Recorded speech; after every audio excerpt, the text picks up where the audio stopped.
I'd like to share my story of how I went from being a broke kid in a family of 9 kids with no money in the family to being out here on Sydney's gorgeous harbour on a boat which I can claim to own, although truth be told, I own a share in the boat, not the whole boat.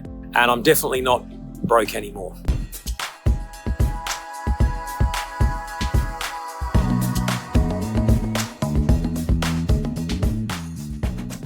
Now, I'm sharing this story not to brag, it's just to explain that as our journey changes, we need to change our goals. And it's important to not have a goal that's so far away that it feels like impossible, you're not going to get there. So my starting point was I didn't want to be poor. So I had to leave home, go to university. I figured the path out was to get a good job and then I'd be fine. And so I did. I went to uni, managed to get a good job with a multinational. I figured that also gave me a chance to travel the world, which it did. Helicopters flying overhead here. And importantly, when I was traveling, I also was able to meet my wife, and we've been together now for 32 years and married for 30 of those years. And that's an important lesson as well on the way, that it's no good just focusing on financial goals without enjoying other aspects of life, like finding a good partner, making a commitment, sticking with that relationship. But anyway, we started out, we wanted to have kids young, or I did anyway, and my wife was persuaded that that's what we should do. And so by the time I was 23, we had our first child.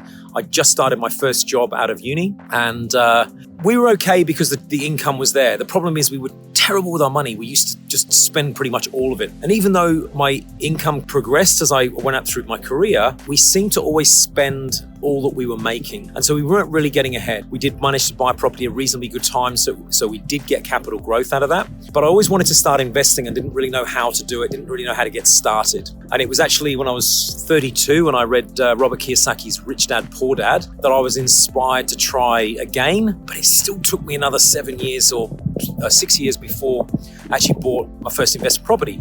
Obviously together with my wife, we bought our first investment property, second investment property, third investment property. And the goal at that time was to earn enough passive income that we could cover our expenses. So a lot of people start out saying, I want to earn, $100,000, $200,000 passive income. The problem with that is that it's just a number. It doesn't really mean anything. Whereas once you say, look, we're going to control our expenses, which is thankfully what we learned how to do, and then try and get our passive income up to match that, then after that, we've got the freedom to not work if we don't want to, or continue and work if we do. Now, we didn't actually start on that journey until I was 37, 38. And by the time I was 46, we'd actually got where we needed to be. The passive income and the expenses matched. Of course, we carried on investing. My wife at that point, Kelly, decided she was happy not to work anymore. She still does a little bit of work in the business part-time, but not a lot. But I kept working because I love what I do. And part of what I do is also sharing what I know with other people and hopefully getting to them at a younger age than I was when I first started out, because really starting at 37 is pretty late compared to some of the young people I meet now who are on their second and third property by the time they're 25. But we were able to then build. And so from there, once we got to our passive income first goal, we were then able to then ratchet up in other areas. So we were able to get to buy the car we wanted. So we managed to buy the Tesla.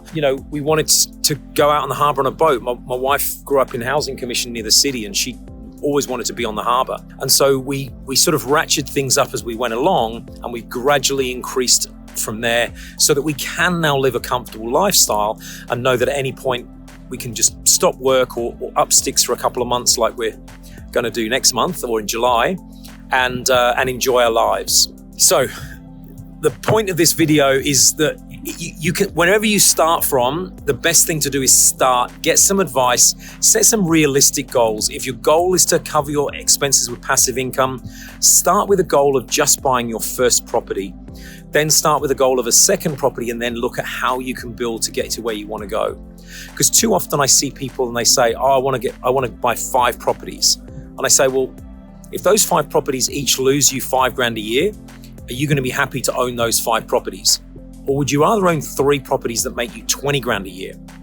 And 9 times out of 10, they'll go, well, is there such a thing as 3 properties that make $20,000? Don't know, but we need to figure that out. Well, actually there are, but it's just a question of understanding property and finances and how to get there. And just hanging your hat on a number of properties is probably not the smartest thing to do. But just keep moving forward, get where you want to go, and then try and enjoy life. And then once you've got to a place where you're comfortable, understand and appreciate and celebrate the fact that it's comfortable. Enjoy the fact that you can have a great day out, and then keep going if you want to keep going, or just take your foot off the gas and just be happy. Be happy with yourself, be happy with relationships, be happy on the journey. Because if you're not happy on the journey, then the destination is not going to make a difference.